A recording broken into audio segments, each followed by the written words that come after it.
ginawa ninyong sovereignty issue, yung ICC. Pero yung creeping invasion ng China at pagsabi ni Digong na pwede nang gawing province, walang problema sa sovereignty.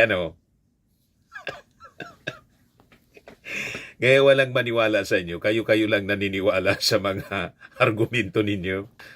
Yung creeping invasion ng China, walang problema sa sovereignty. At gusto pa ni Digong na gawing province. Di ba? Pero ito, na pag-deliver kay Digong sa dahig, issue na ng sovereignty ang sinasabi ninyo.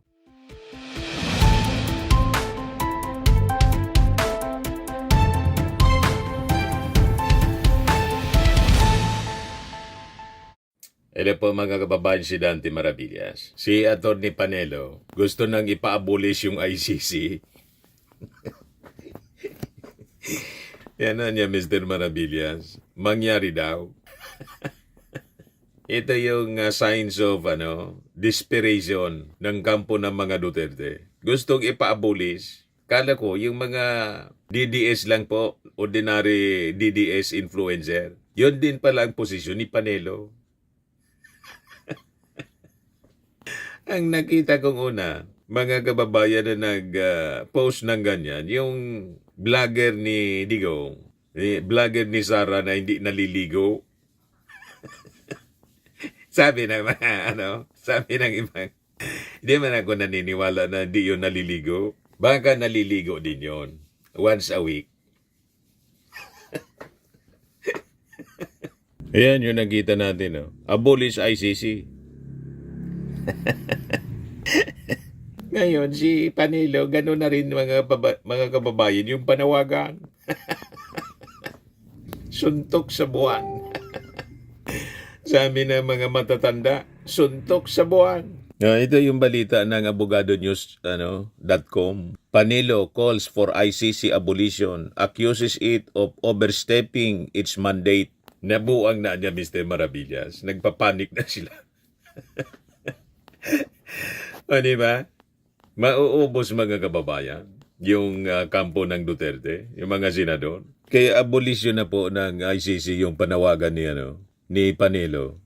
Salvador Panelo, served as chief legal advisor to former President Rodrigo Duterte, called for the abolition of the International Criminal Court, accusing it of overstepping its bounds and engaging in political persecution. In his Manila Times column, Panelo argued that the ICC's prosecution of the case is a violation of the principle of complementarity because the Philippines is capable of investigating and prosecuting the allegations against its own officials. Di ginawa na sana ninyo noon.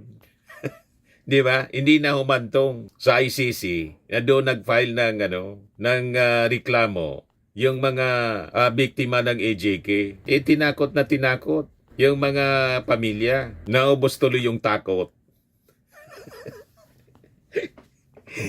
O, di ba? Huwag kasing takutin ng takutin. Tinakot nilang tinakot. Kill, kill, kill. Ayun. Nang maubos yung takot, lumaban na po yung mga kapamilya. O, ito na. Nawala na yung takot. Duterte panagutin. Ayan ngayon ang sabi dito sa Inquirer. Look, families of victims of extrajudicial killings and human rights advocates on Tuesday hold a press conference before a delegation goes to The Hague as former President Rodrigo Duterte faces his first hearing on the confirmation of charge before the International Criminal Court. Palarga pala ito para sa confirmation hearing pa The Hague. Yung mga ebidensya, yung mga bangkay, tinahukay ni Father Flavi. Yan Father Flavi Villanueva pinangunahan ng paghukay sa mga labi ng umano'y AJK victims. Bago ang pagtiyak ng ICC sa mga kasong isinampa laban sa dating Pangulong Digong, ililipat po sa dambana ng paghilom ang kauna-unahang memorial sa bansa na inaalay para sa mga biktima ng karahasan. You see? Yan ang mga ebidensya, mga kababayan. O nga niyon, gustong ipa-abolish ni matindi, ipa-abolish ni Panelo. Ipa-abolish mo na. Sinong maniniwala sa inyo? Sinong a-approve sa abolisyon? Saan kayo magpipetisyon? Sa United Nations. Mag-submit ka ng petition to abolish ICC. Di ba? Sabi ni Panelo, it is beyond doubt that the Philippines is able and willing to prosecute criminal offenders. In forcibly assuming jurisdiction over the former government officials, the ICC has breached the principle of complementarity and is continuously assaulting our country's territorial integrity and sovereignty. Ginawa ninyong sovereignty issue, yung ICC. Pero yung creeping invasion ng China at pagsabi ni Digong na pwede nang gawing province, walang problema sa sovereignty. Kaya walang maniwala sa inyo. Kayo-kayo lang naniniwala sa mga argumento ninyo. Yung creeping invasion ng China, walang problema sa sovereignty. At gusto pa ni Digong na gawing province. Di ba? Pero ito, na pag-deliver kay Digong sa dahig, issue na ng sovereignty ang sinasabi ninyo. Panelo also alleged that the ICC has become known for committing political persecution. Political persecution? Walang politika po sila.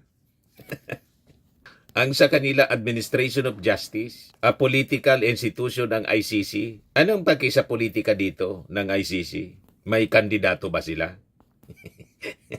Sa pagkapangulo ng Pilipinas?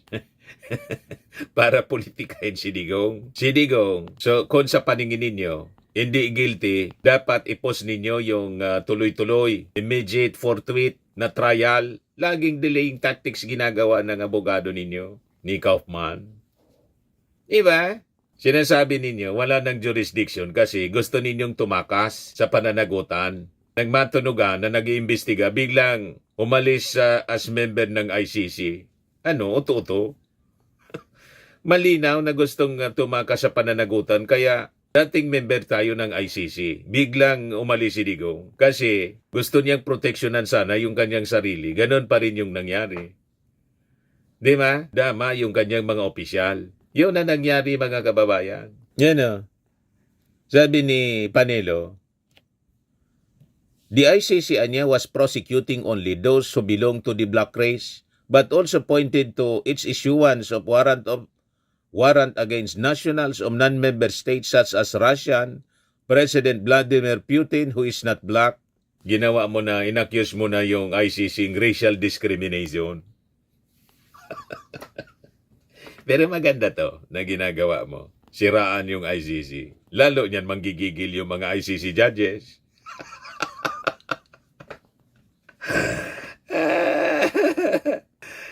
Paano magka-racial discrimination yung mga ICC? Maraming blacks doon. Si Fato. Black yun. Maraming galing po sa African countries po na taga-ICC. Baseless po itong mga sinasabi ni Panelo. The ICC has betrayed the very purpose of its creation. It has not fulfilled its mandate. It has violated with impunity the principle of complementarity. It has illegally assumed jurisdiction over the Philippines when it has none. It stands to reason that the International Criminal Court must be abolished to halt its continuing assault on countries' sovereignties. Di mag-file kang petition sa United Nations or sa Assembly of State Parties. Doon mag-file ka ng petition to abolish the International Criminal Court. Gawin mo na. O di ba? Go, Panelo, para sumikat ka sa buong mundo. Ikaw ang nagpa-abolish ng ICC sa ICC. O di ba? At hindi ninyo gawin. Magaling kang abogado, di ba? Bicolano lawyer itong si Panelo, taga-Naga, mga kababayan. O ngayon, i-share ko ito sa inyo po ni Attorney Mel Santamaria. Sabi ni Dean Mel Santamaria, ICC warrants anya can be enforced without Philippine courts. Mel Santamaria, former Far Eastern University Law Dean, has taken the position that warrants from the ICC can be implemented in the country without going through a local court. Hindi tulad po ng mga sinasabi ng mga abogado ng kampo ng Duterte at saka ni Ping Lacson. Iba man yung posisyon ni Ping Lacson. Pero kay dating Lodin Mel Santa Maria, hindi na niya kailangan. Sabi niya, to insist on domestic warrant for a universal crime against humanity is to build a wall where there should be a bridge. Let us choose justice over technicality, sabi po ni Santa Maria. He pointed out that the ICC handles cases for crimes against humanity, which are universal crimes that are considered an affront to the conscience of all mankind. Under the principle of universal jurisdiction, the global community is allowed to act when local systems are unable or unwilling to do so. Na yun yung nangyari sa atin dito, mga kababayan. Unwilling yung previous administration.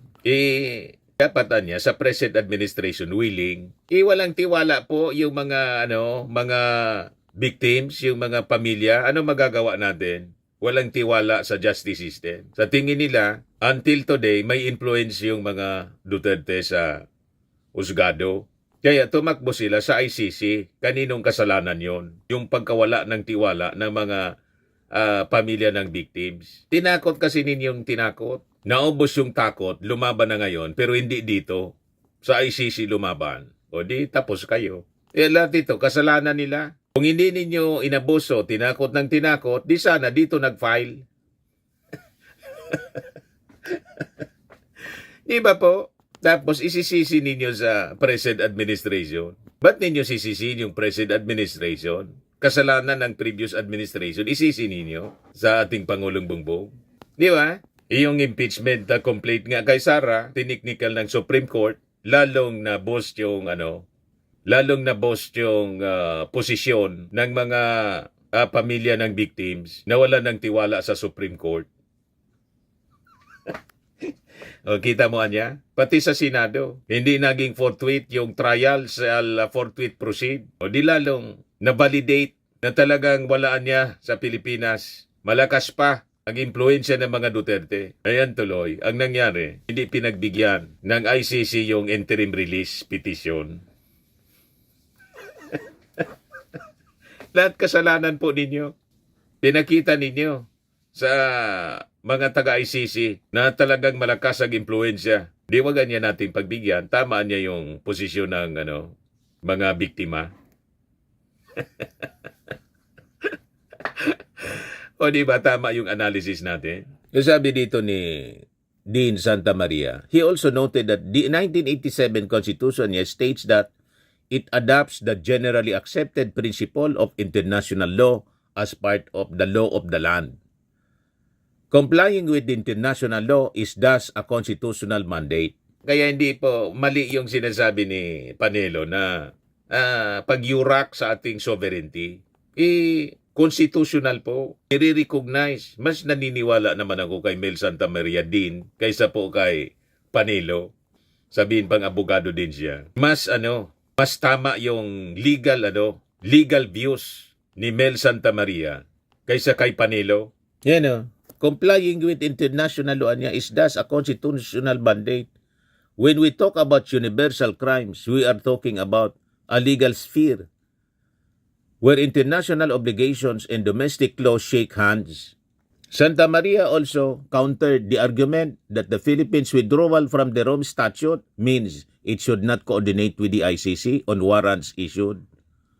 He pointed out the Supreme Court ruled that the ICC retains jurisdiction over acts committed in the Philippines up to March 17, 2019 before the withdrawal from the Rome Statute took place. Malina, may decision yung Supreme Court. Nire-recognize ng Supreme Court.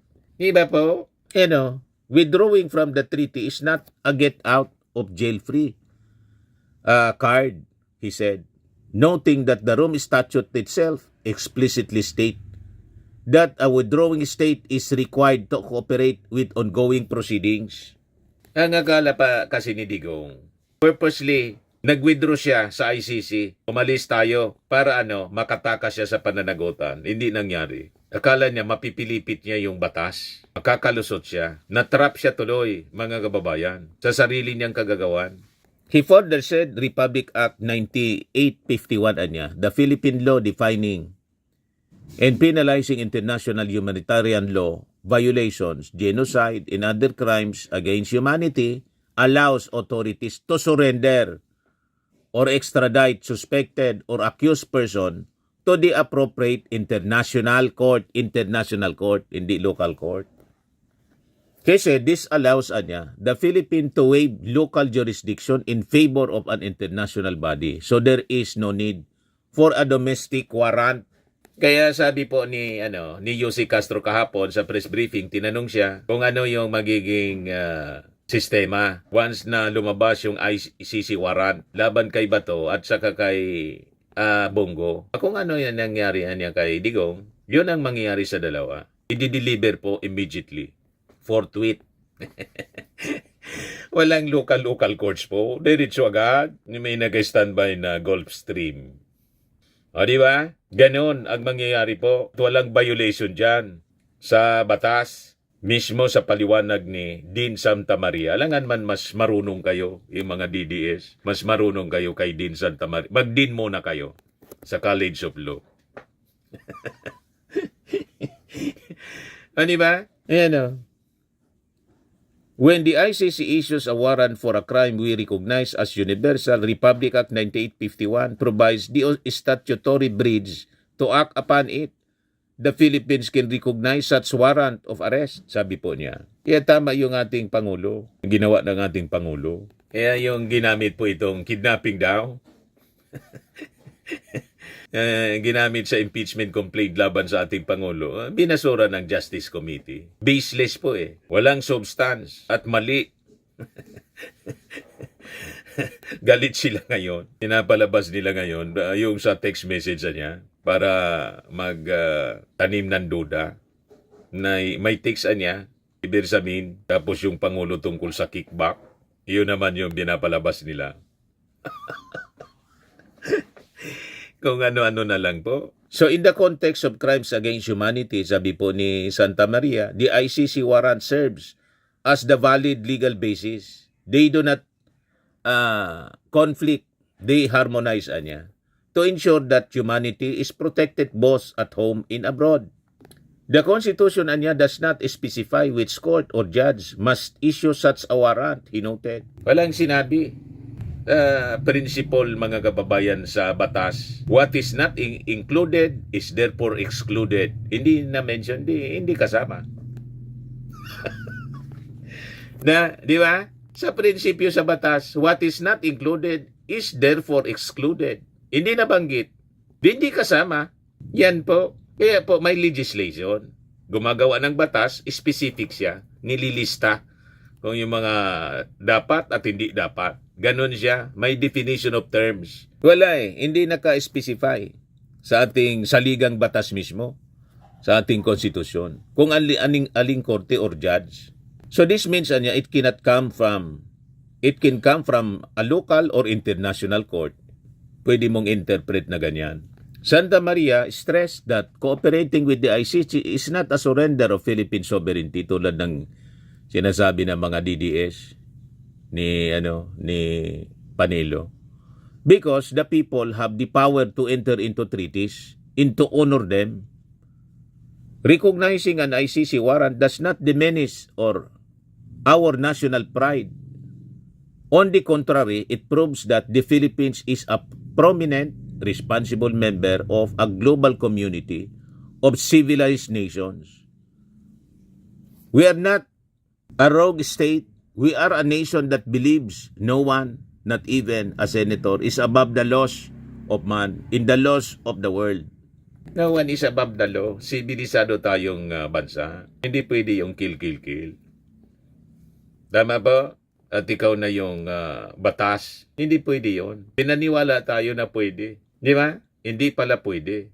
He made a statement after the ICC identified 8 co-perpetrators in former President Duterte's drug war crimes against humanity case over drug war killings. Ayan po yung post niya, no? ni Dean Mel Santa Maria. Ito yung tamang legal interpretation. Yung mga lahat pansarili, yung mga abogado ni Digong, kampo ng mga Duterte, lahat para isalba yung kanilang sarili. Kaya tama ito. Nasabi ng prosecution, ICC is the appropriate forum for legal arguments. Prosecution tells Duterte lawyers. Kaya imbes na mag-press release press release si Bongo, si Bato, si Aguirre, kumarap kayo sa ICC, doon kayo mag-argumento. Hindi pwedeng mag-argumento kayo rito. Useless. Wala man siyang silbi. Sabi nga, sa presinto na kayo magpaliwanag. Sa ICC kayo magpaliwanag. Yan si dating Justice Secretary Aguirre. I'm not taking this case seriously because I'm completely innocent. Hindi daw siya magtatago, nandyan lang siya sa Maynila. Hindi niya siniseryoso. Di okay. Huwag mong seryosohin. Lalabas na lang yan yung warrant of arrest. Tingnan natin kung hindi maging serious. Di ba? Paglabas ng warrant of arrest, implement forthwith. Tingnan natin kung hindi seryoso ang abutin ninyo. Baka maging itong mga pananalitang ganito po, pampalubag loob lang ito. Ang pakalma sa sarili. Pero ang totoo, seryoso na yung pakiramdam nila. Tumitibok-tibok, kumakabog-kabog, lumalakas na yung tibok ng puso nila. Kasi palapit na yung the time of reckoning. Di ba po? Ngayon si Bongo, Duterte never ordered me to do anything illegal. Paliwanag mo sa na walang illegal. Sa ICC ka magpaliwanag niyan, hindi sa media. Tama pa. Saktuan niya, Mr. Maravillas. Sa mga naghanap ng malinis and spacious fitness gym, pumunta lang po kayo sa aming Colossal Fitness Gym. We also offer Grab Car Rental with our brand new 2023 model ng Toyota Innova. We also accept booking for those who are planning to travel via PAL, Cebu Pacific, and other airline companies, local and international, and bills payment for Meralco Bills, PLDT, Aleco Bills, etc. Ang Colossal Fitness Gym is located at 3rd floor Security Bank Building, Landco Business Park, Legazpi City, Albay. For inquiries, look for Chilon Maravillas. Contact number 0966-802-0949. Yan yung aming Innova. Lagi na pong matao sa amin. Pati mga foreigners po, tingnan ninyo. Mga British tourists sila. Ang lalaki ng katawan na, mga kababayan, nag-gym sa amin. Ito naman po, Indian National. Ito mga mga European sila. Ito naman yung bago naming product na binibenta online, Eye Glow Serum. Whitening po siya galing sa South Korea. Tingnan ninyo yung epekto sa aking anak na architect entrepreneur, Riz Maravillas. For inquiries, look for Riz Maravillas on FB. Ito naman po, Firmax Firming and Lifting Cream. Pinapahid po sa mga pulses in other affected area. Mainam po ito sa mga pains at paninigas ng mga kaso-kasuan. Ito po, Automax Radiant Serum. Sa mukha naman yung application. Anti-aging po siya. You will look 10 years younger than your age. Ito naman po yung bagong product naming binibenta online. I am worldwide amazing pure organic barley powdered drink mix from Australia. Mainam po ito sa mga cancer patients. Tingnan ninyo po itong isang cancer patient survivor. Cancer-free na po siya ngayon. Siya si Yoli Tan, ovarian cancer survivor. Sabi po niya, barley did not just save my life, it gave me a new life. In 2019, Yoli faced the fight of her life. Through surgery and harsh chemotherapy, I am worldwide amazing pure organic barley became her source of strength. It boosted her immune system when she needed it most, and gave her the energy to keep going. 100% organic po siya, immune system booster, trusted by survivors. Ganon din si Maritoni Fernandez. For your orders and inquiries, mag-message kayo sa aking anak na architect entrepreneur, Riz Maravillas. Ito pa, yung isa pang business ng aking anak, yung smart home, prefab. Fast to install, movable and expandable, eco-friendly. Start your dream home with affordable cost. 175,000 per unit po, lilipat ka na lang. Perfect para sa mga vacant lot or business space, 3 by 6 meter, 18 square meter, 9 feet high. Yan. Best for apartment, Airbnb business, resorts and beach houses, mini coffee shop business, construction site offices, barracks, office buildings, dormitory, building, hotel room, accommodation, beach houses, warehouse, stock room, restaurant, food stalls, business, hospital, clinic, staff houses. Ayos na ayos po siya. Ito yung uso ngayon. Ang inclusions po niya, electric wiring, lights, switch, outlet, 2 UPVC window, 1 steel door, galvanized frame, cement board flooring with insulation installed in walls and ceiling. Installation and delivery fee will depend on your location here in Bicol. Sa buong Bicol po tayo. Para sa inyong inquiries, mag-contact lang po kayo sa aking anak na architect, entrepreneur, 0977-098-2884. Sa mga mahilig naman po sa mga imported bags and wallets, dumiretso na lang po kayo sa Eileen Closet kay Ma'am Eileen Rosales. Naka-base siya po sa Amerika. Yan po yung online selling niya, mga kababayan. Sa mga mahilig naman po sa mga imported bags and wallet, o sa mga mahilig magpa-spa pala, try ninyo po dito sa Pamper City, the Medical Aesthetics and Wellness Center. Matatagpuan po sa Isiana City, Parañaque City, Metro Manila. Pamper City by OMG, your luxury escape.